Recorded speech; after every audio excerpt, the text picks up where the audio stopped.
So what are we talking about today? We are going to be talking about tips. And if you see me looking over here, my camera is here, but my slides are here. So I'm going to be bouncing back and forth. But tips is our training on instructional practices for post-secondary success. It is a pedagogical LMS that we developed in coordination with ICCB. And so that's really what we're going to be discussing today. And so, as I said, this was a collaboration between our center, which is a professional development arm of ICCB, if you will. So we partner with them a lot for non-credit and the Strategies at Work conference that is coming up. But we also collaborate with them on various other things as well. And so this particular TIPS LMS was developed with career and technical education in mind. However, it is a learning management system that is appropriate for all instructors when it comes to enhancing those pedagogical skills. So I am Brittany Boston. I don't know if I said that. I am the Associate Director for the Illinois Center for Specialized Professional Support. And I will let Amy introduce herself. Good morning. I'm Amy Julian. I'm the director for the Illinois Center for Specialized Professional Support, and we are excited to share this fantastic tool with you today. Okay, so what is kind of the history and purpose of these modules? So as I mentioned, it was a collaboration between ICSPS and ICCB. It really was first developed for career and technical education instructors, because a lot of times those are individuals who are coming from their specific field, their specific career, and going into the classroom and may need a little bit more support when it comes to that teaching and instruction piece. But as I had mentioned, this is very much appropriate for post-secondary instructors across the board. And it is an online learning management system. So there are 5 modules, I believe, and it can be done in multiple ways for you to walk through it. You can either do it on your own and at your own pace. We have done cohorts in the past. We just wrapped up a fall one that we did earlier this fiscal year. We will have some more cohorts coming up. We don't have specific dates yet. And honestly, if you all are interested, that may kind of change how we roll out those cohorts. You can also create a cohort within your own institution if you want to as well. So if you have a group at your college that is interested and wants to walk through this, you're able to do it that way. So it can be very collaborative, or if you just want to head down, dive through it and learn on your own at your own pace, you're able to do it that way as well. And so this is a screenshot. We're going to walk more through of how you access the information, how you get login information. But this, again, it's an online learning platform. So this is the direct link to that platform. However, we also, because we love it, things linked in multiple places because we want ease of access for you all, we have TIPS's own webpage on our website as well that you can access everything. But this just kind of gives you a visual of what that platform looks like when you're walking through it.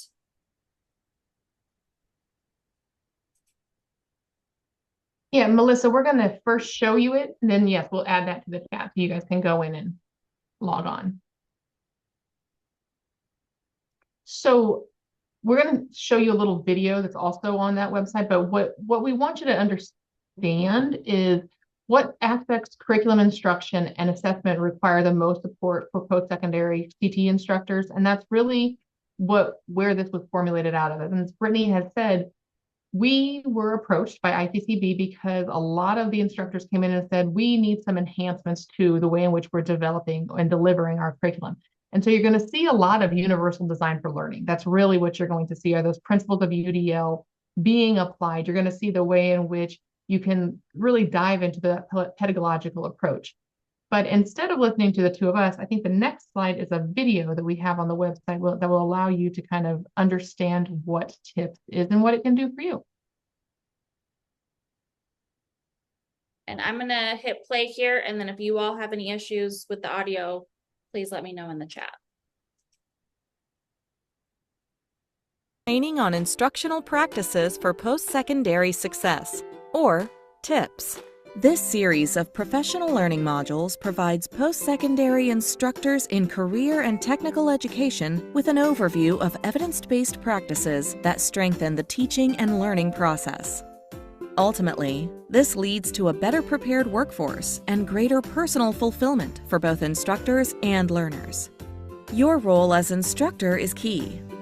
Your life and teaching experiences are invaluable as you teach others how to skillfully apply content knowledge while on the job. These modules can further support you with tools for your toolbox, proven teaching practices to help you share your expertise. Since you will be building upon the teaching practices and skills you already apply, let's use a construction analogy to illustrate the module's main topics. First, you will prepare the building site and lay a strong foundation by creating student-centered conditions for learning. The creation of a learning environment that supports diverse learners and their needs can promote equity in your classroom and help to ensure that no learners are left behind. Next, you will construct a frame for your teaching by designing a core curriculum with diverse learners in mind. You will use a Universal Design for Learning, or UDL framework, to think intentionally about how to make curriculum accessible for all. Then, you will build out from that frame, applying engaging instructional practices that make your course inviting and functional for learners. This includes classroom strategies to keep students engaged and increase both the rigor and relevance of their learning. Last, you will use a balanced approach to assessment and feedback to continually gauge, adjust, customize, and improve your teaching. This constant renovation of your teaching practices will add individualized value for learners over time. This is a lot to cover, so be sure to engage in the activities at the end of each module, as they allow you to apply what you've learned, connect new knowledge to existing frameworks, explore topics of interest in more depth, and reflect on how critical practices can impact your teaching. In essence, the modules can help you to build a concrete plan to continually enhance your teaching in evidence-based ways. You can get started at any time. Engage in these professional learning modules at your pace, individually or even better, with a group of peers. You are not in this alone. For much more support and access to these and other resources, visit the Illinois Center for Specialized Professional Support at icsps.illinoisstate.edu.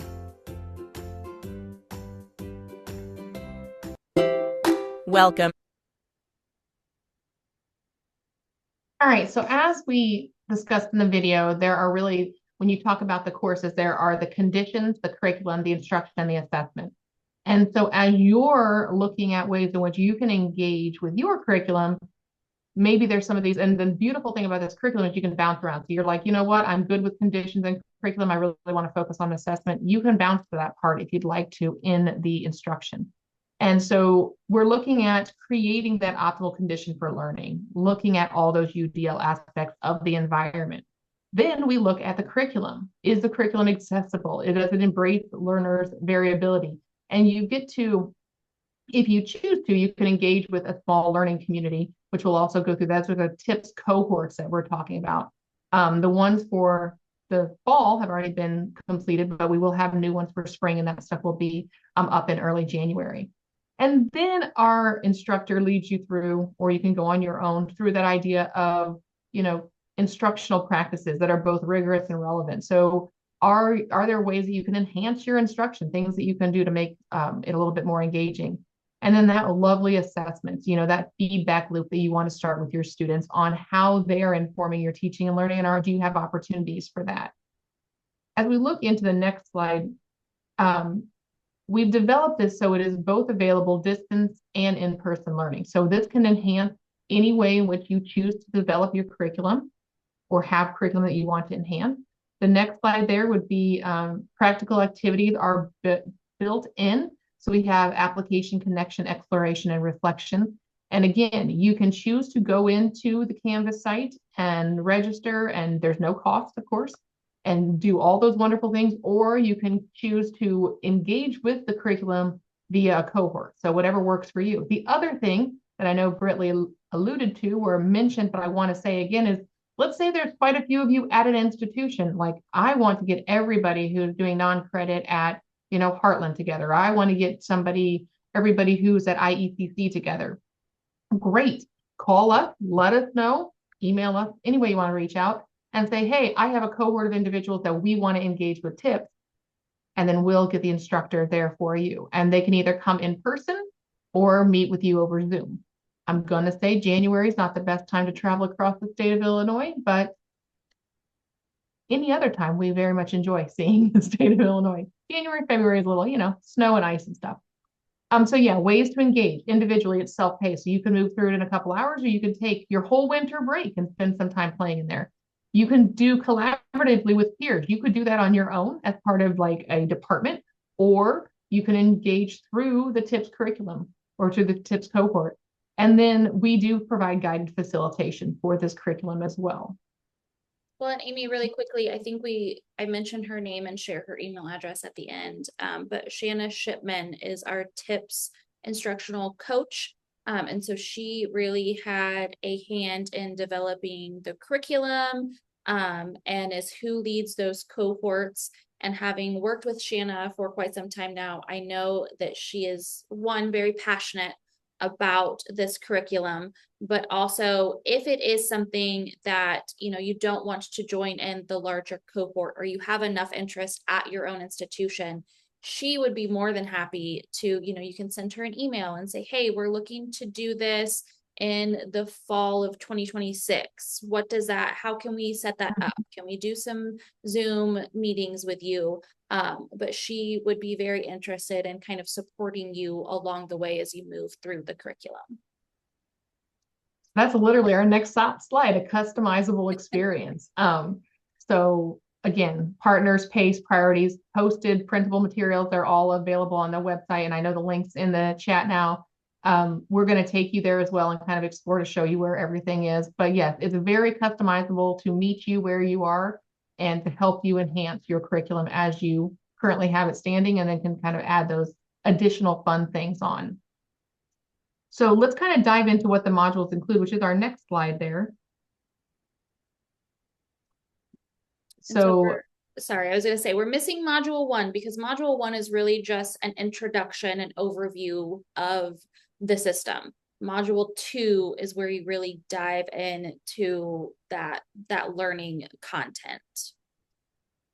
Exactly. So module 2 jumps into learning conditions. So it's equity focused. We're learning about variability. We're learning about cultural responsiveness, implicit bias, trauma awareness, learning environment, social and emotional learning, and learning supports. This module really is going to help you discuss on a tiered approach all those things that help support your students. So is your conditions, whether that classroom be a Zoom classroom or an actual physical classroom, are the conditions set for learning? After we establish that, we then move into curriculum. So module 3, which is the next slide, moves into the curriculum. So we talk about learning objectives, standard alignment, universal design for learning framework, engagement in the why of learning, the what of learning, and the how of learning. So you're looking at engagement, representation, and expression. And one of the things, if you're familiar with UDL, we talk a lot about in UDL, Universal Design World, about multiple means. So multiple mechanisms or multiple means for engagement, multiple means for representation, and multiple means for expression. Now, this is also going to influence how in which you do your assessments, because when you're talking about the multiple means of engagement, the why of learning, and you move that over to the multiple means of the what of learning, what you're learning, and then when you allow the students to express, so their assessments and evaluations, there should be multiple means of expression as well. And so there are classroom examples in there. There's some other great enhancements in there as well. The fun thing about this is that it has been kind of the brainchild of Shanna, who has done a lot of work with it and is our primary facilitator. And then you have Brittany and I, who are UDL nerds who just love talking about universal design. And then as we moved it on to Canvas, Kirsten from our team, who also is an instructor and who also has worked in UDL, really it made some additional enhancements to it. So you're really going to have kind of a whole four-pronged approach of people who are engaging with curriculum enhancements, not only from those of us who teach, but then also from those who really work with instructors. So Shanna spends a lot of time working with instructors to enhance curriculum. So once we get through the curriculum, then we look at the instruction itself, because of course, when we're talking about how to be an effective instructor, you're talking about your instruction. So that first one possibly wouldn't apply to you, but it might, because you still might want authentic application. And then expectations of rigor and relevance, facilitation and direct instruction, critical thinking and higher order skills. We talk about learner choice and autonomy. We talk about collaborative learning. We talk about inquiry projects and problem-based learning. And we talk about virtual learning opportunities. We're really looking at how the instruction is being delivered and then how it is being digested by our students. And then that takes us to Module 5, which is our content of assessment and feedback. And so are you looking at your assessments? Now, I will say, as somebody who teaches at a public university, that sometimes the assessments that they do for my course don't really connect as well as they could. Anybody, show of hands, have instructors who they just give you generic, fill in the blank, everybody gets the same assessment for the same course? No, just me? Okay. Well, then I won't name that university. But assessment needs to be a little bit more customized. If you're looking at how are you doing, and are you really having a formative assessment of what you're doing, and really based on how you can improve. So assessment, alignment, and design, looking at that balanced assessment system, looking at how we have a summative assessment, and then looking at instructor-learner feedback. Are there feedback opportunities for your students? And if there are, how do they engage with those feedback opportunities? And then peer-to-peer feedback. Is there opportunities for peer-to-peer feedback? I've taught at all different levels, and I think peer-to-peer feedback is fantastic. So I do find that that middle school, high school, early into college age can be a little bit overly honest and overly direct. So that idea of maybe not hurting people's feelings comes a little later. But peer-to-peer feedback is fantastic when framed, and that we give you the frames and tools for that. And then self-reflection. How do they feel they did? How do they feel that they received the information? And is it something in the way in which they can improve their work? So as we look at that, the final module, which is our next slide, is really that reflection and planning. So as you go through the tool and as you go through the curriculum, you're going to get to see that final project is going to be really choosing a priority, mapping action, and monitoring progress. If you go through this in a cohort, you'll have that time for reflection of that as well. If you go through it individually, you'll be doing that within your own cohort, or with your guided by the curriculum, but with yourself. So one of the things that I want to point out, and this is really our next slide there, is we've done some ongoing revisions. So if this is something that if any of you had been a part of before, because TIPS is not new, we launched this in 2021, right? Is that correct, Britt? I think so. I think so. Right. But as we continue to improve, we are always looking for ways to improve. And that's the beautiful thing about online curriculum, is we have more practical strategies, more real life examples, growing resource lists, adding imagery and embedding those applications. So looking at ways that we can support alignment of objectives, curriculum, and instructional methodology and assessment. So. Well, and Amy, can I add, I think please. too, so as we had mentioned before, this was originally designed for career and tech ed instructors. And then I think as people were moving through it and our brains and ICCB's brains got together, we were like, well, hey, we could make this adaptable and open it up to a larger field rather than just CTE. And so I always kind of like to look at it as like its own living, breathing thing, in the sense that it's not stagnant. It's not just, okay, here's what it is and you use it or you don't. But as more individuals start to utilize it and think, oh, I would like this section to dive a little bit deeper into these specific aspects, or I'm, hitting a barrier with this piece. Is there additional resources or additional information that you have on that? And then we can go back to the drawing board and put our heads together and say, okay, how do we make this grow with the demand and the need for the field?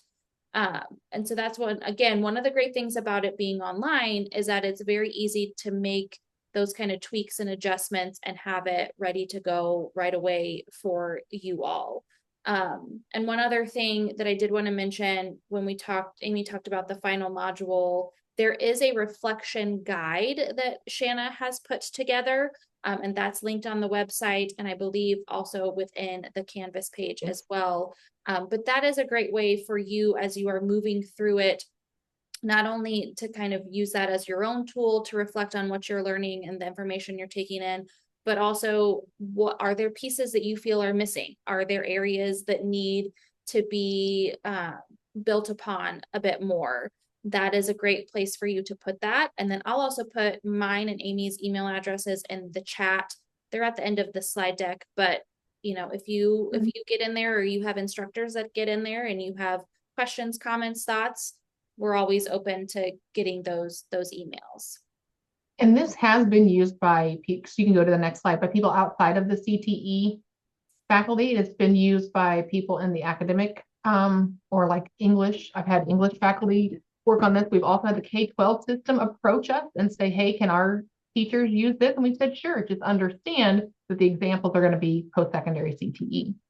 So we also live on feedback, as everybody does in this day and age. And we've asked ourselves, are we on the right track? And yes, we are. We are on the right track. This is just some things. I'm not going to read all of these to you, but the content was delivered in a clear, concise tone that made it easily readable and very engaging. The material was thought-provoking, allowing the reader to maximize their reflective practices and skills on their instructional practices. So again, I cannot stress enough, we are not telling you what to teach. We are saying, hey, if you're, and as somebody who teaches, when I'm delivering content, I'm always like, oh, is there a way to do this differently, better? Because all of you who teach know that even if you teach the same course every semester, it's completely different because you don't teach the material, you teach the students, and your students are completely different. So even if you've been teaching, and I'll just, pick out Math 115 or something, you can teach Math 15 1,000 different ways because you are teaching the students in the class. You are not just teaching the content.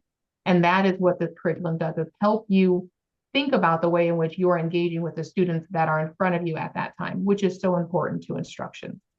As we move to the next slide, we're going to talk about takeaways for participants. And they gain professional practice for participating instructors. There's opportunities for program reflection for administrators, and then it's alignment to institutional initiatives and goals. And so we're looking at this nice little curriculum helping you enhance what you're already doing because you're doing great work. So what I want to ask all of you in the chat is, as we've talked about this, the next slide will say, how might you use tips? So is anybody sitting out there thinking, hey, I might use this, for any ideas on how you might use tips? Or is there an off chance that anyone has already utilized it? Yeah. I've not utilized it. I'm Kristen from ICC.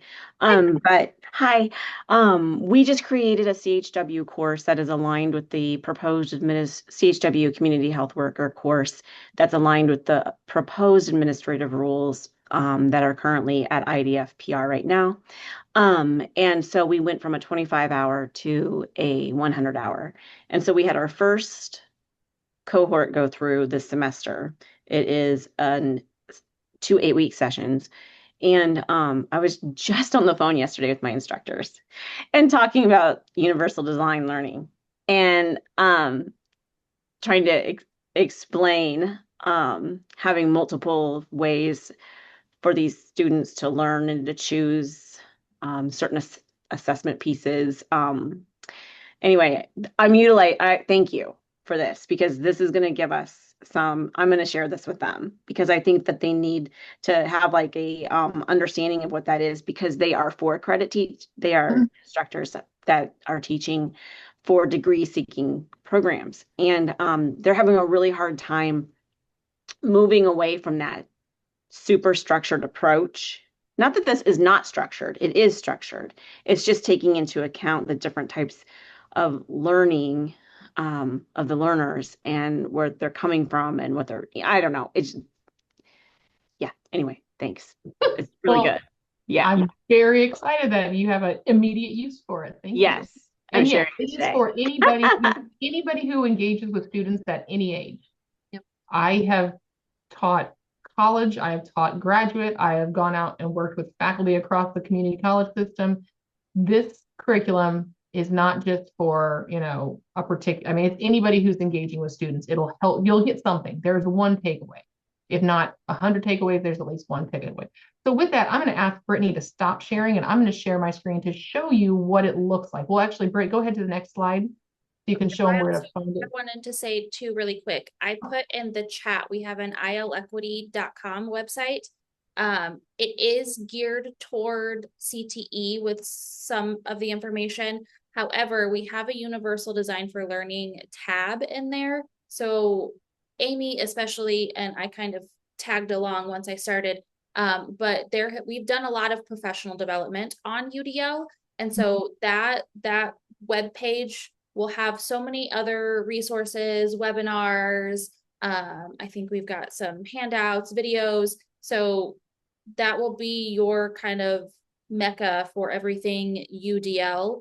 And then as you're moving through talking to your instructors, if you have more questions, you want more PD, you want more whatever, please feel free to email us and say, hey, we'd love to hear from you. So the next slide there will show you those links, which I think are already in the chat. And then I'm going to stop. I'm going to just take over sharing. There we go. And I do want to share with you, we are finalizing, when you're talking about UDL, again, I get excited. I love universal design. If you attended the Forum for Excellence, or even if you didn't, we had an individual there from CAST. CAST is who wrote the book on universal design for learning. We are going to bring them in for regional in-person workspaces in the spring and talking about developing curriculum. So that individual, Kristen from ICC, if you're looking at that, let us know. We'll be sending that out, but that'll go out from the CTE side. But really looking at how you enhance your curriculum and build that and also engage with stakeholders as you're building curriculum through that universal design approach. Anyway, am I sharing the right tips page, not a Google page? Yep. Perfect. Okay. So this is our website. It's right there in the chat, icspsilsu.edu, CTE tips. And you can come down here and see that video. If you want to share that with your friends, holidays are coming, you got something you want to share with kids, go ahead right there. But how you get to the curriculum is right here. Tips online modules, easy peasy there. It will open here. You go into the training course. I'm already enrolled, so I can't re-enroll, but you just enroll. It is free. There are a series of questions. And what this is housed on is ISU's external Canvas site. So give me a second and I'll go back and show you that. Then you can have the reflective guide. That opens. Sorry, it downloads. Okay, so you have the tips reflection guide that you can open up here. Sorry, apparently my internet's a little cold this morning because it's running a little slower. But it goes in, and that's exactly what Brittany was speaking about, that idea of asking you those questions. So as you can see, you can do that as something by yourself, or you can do that as something that you guys can do as a group, or your team can do as a group, or all of you can get together as do as a group. And then we also have additional resources, which is all of these fun resources that were put together based on each of the modules. And these are embedded links within the Canvas materials now, but they're also the ICCB website, what career and technical education is really professional learning. All of these fun things are available in UDL at a glance, guidelines for UDL, UDL tips for design learning, all of that fun stuff. So other excitement there. And then down here is where you will find the 2026 tips cohort. Again, we're solidifying those dates with our instructor, and our instructor is Shanna Shipman. And she has worked for CEO stems from career dedication to education that started in the classroom and resulted in systemic work across the national education system. She's worked for AIR. She's worked on the Great Teacher and Leaders work in DC. She's been an independent consultant. She does all kinds of things serving specialists in education, sorry. And then also at the bottom here is you can hear from some of your colleagues, people you might know, about how much they have enjoyed the TIPS curriculum.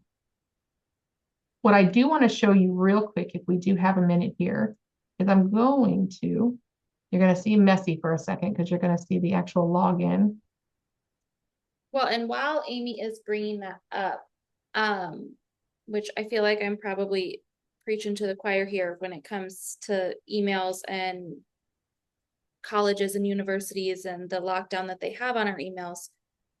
When you register for the TIPS modules, please make sure to check your junk email as well. Sometimes our university can get blocked. And if you're having issues and I'm registering, I'm just not getting the confirmation email, I'm not getting this, again, reach out to either myself or Amy, because we also have access behind the scenes and we can work with you to get you in there. Yep. So when you get in, if everybody who's worked in Canvas knows the beautiful student view is pink for some reason. But when you go to, getting started, you can go to the modules to get started, and those are under assignments. So you go into assignments and you can go that way, or you can go into modules and go this way. There is a section because, again, default for Canvas is learning to navigate Canvas. You don't have to have that, but we left that on there just in case people are coming in who have not played in Canvas before. If you have a different LMS, Canvas is a little different. Most LMSs do kind of operate in the same way. And then we go into the curriculum itself.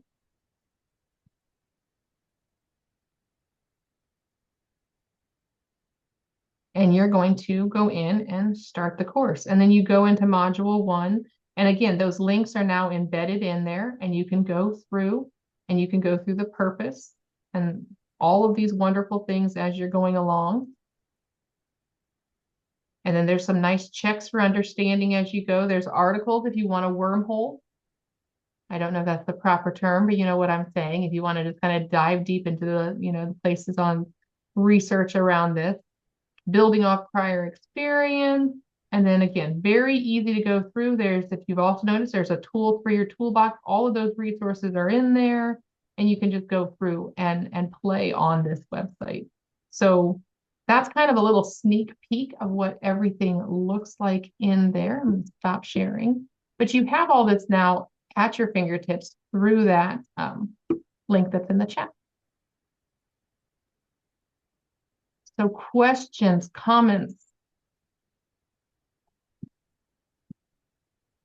Do you feel this might be helpful? How about show of virtual hands there? And then I saw Melissa came on camera. Show of virtual hands. Do you feel this is something that you could use?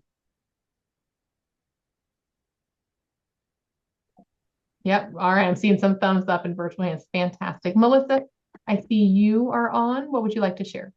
So I work with non-credit short-term programs, and my instructors are hourly. How many hours should I budget for my instructors to complete this program? That is a great question. And okay, it's divided into 4 1.5 hours, so 4 90-minute sessions housed on Canvas. So that's how we've recommended it be developed there or be launched. So that's how much time they would need. Say it again. I was trying to do the math and then I forgot what you said. 4 90-minute sessions. Okay. All right. That's very doable then. So roughly like 6 hours to complete the whole thing. Okay. All right. Wonderful. Thank you. I have a question. Do you guys recommend us, because I know you mentioned going through it with the instructors, do you recommend us going through it with the instructors or just sending it to them and having them go through it on their own? Which one works best for you, or you have found that had worked the best? I think it really depends on how much time you have and how much time or how much hand-holding they want. You can send this out to them. You can send the link and say, hey, go on to the online modules, and it's going to walk you through everything. It's going to show them the video. so they can get on the bike and ride. Okay. Or if you have an instructor who wants some additional handholding, we will have, and I don't want to say handholding, support, wants to ask questions. You know who those individuals are, those ones Yeah. who want to ask the questions. We have those tips cohorts where they can join the tips cohort and move through the curriculum with the cohort. But even in those cases, they're still going off on their own and coming back and reflecting, and going off on their own and coming back and reflecting. And then sorry, Serena. The beautiful thing is you can have somebody, let's say that Dalton really thinks he's going to be doing it all on his own. He's like, you know what? I find that I want to share. I find I want to discuss. So I want to go join the tips cohort and say, hey, I'm in module 2, but this is how I'm doing, and get that feedback from other people who are also experiencing that curriculum. So it really, you can slice it any way you want. And for the sign up for the cohort, is that first enroll button Yes. on and the second one is just to sign up for yourself independently? So for the cohorts, as far as the ones that we support and host, we don't have dates for those mapped out yet. Okay. We will have one coming up in the spring, and we'll make sure to share that information with you all. Now, if you want to do a cohort within your own institution, or if you have people in the non-credit space on these calls who are like, you know what, this sounds really great, we want to do one specifically for non-credit, we could put our heads together and make something work for that too. It's really just kind of whatever works best for you all. And I think you were asking about, just before we move off your question, you were asking about this page and these two enroll buttons. They're going to take you to the same space. Okay, same thing. Okay, great. They're just kind of redundant. Like it's supposed to be like marketing, like it's free, but it's open, and it's open enrollment. That actually goes through our grant period. But yeah, you can click either of those and you will be in great shape to join the course. All right, thank you. Absolutely. Any other questions?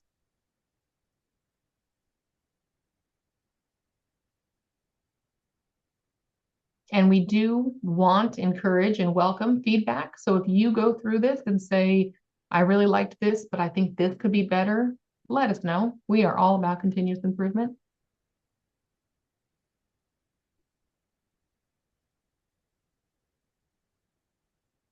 Yes, they are ADA compliant. That was a question in the chat. Sorry. There's a question in the chat. Are these ADA compliant? Yes, Canvas is ADA compliant. They are ADA compliant. And then everything online, there are some new rules if you haven't heard. There's some new fun things happening that need to be in effect by April 2026. And so those updates are being made to all the courses as well. And if you are interested in any of that, there's some great resources on the Do It page about the April ADA compliance things that we've been talking about, or that have been mentioned. Any other questions, comments?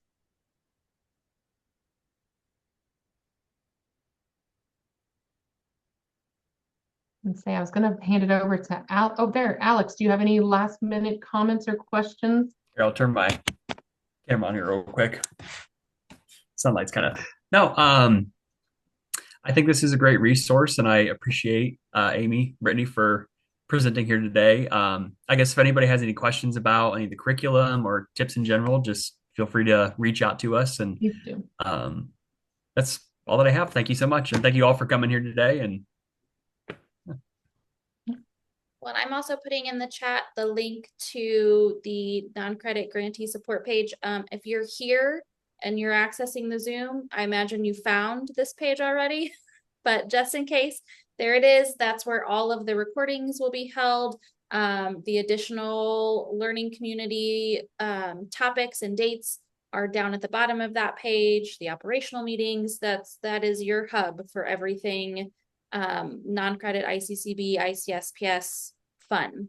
So you can access everything there. I did see somebody come off mute. Is there another question before we wrap up?